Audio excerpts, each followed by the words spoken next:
Hi, this is Jason Fielder with the Daily Forex Report for June 1st.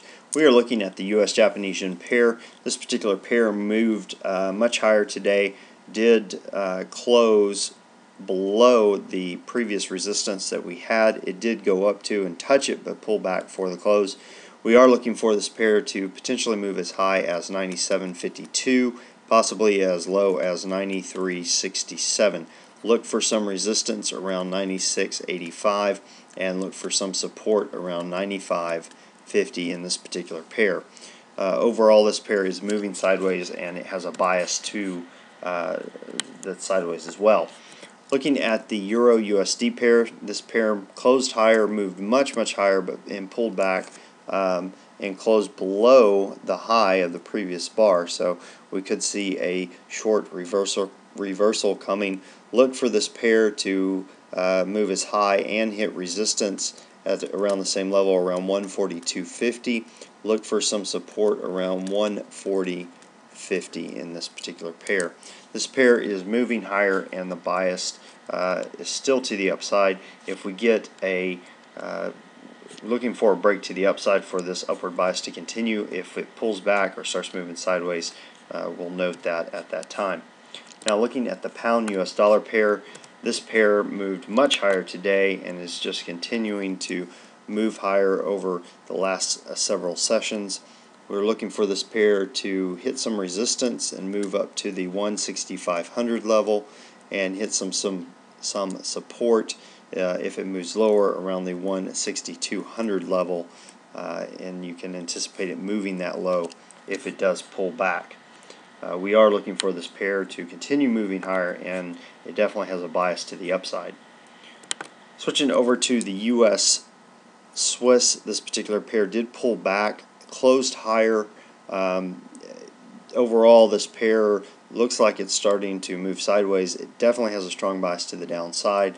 I do anticipate this next session closing lower. Now look for some resistance if it does move higher around the 1.0800 level, and look for some support around the 10613 level. As far as news announcements, we had the Canadian dollar release their GDP. Excuse me. It was worse than the previous, but better than expected at negative 5.4%.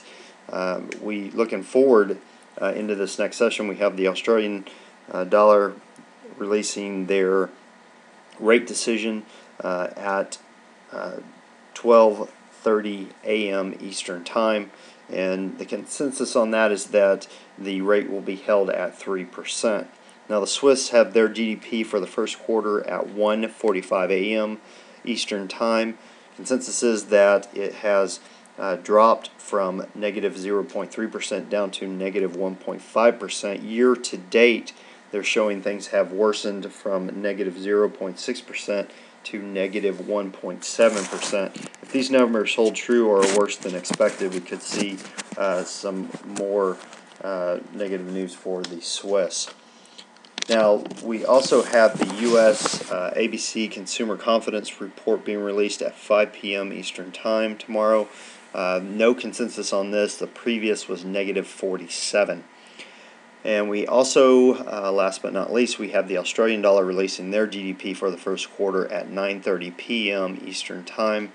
Consensus is that it has things have gotten better and moved from negative 0.5% up to negative 0.2% for the first quarter. Year to date, they're showing a decline from 0.3% to negative 0.4%.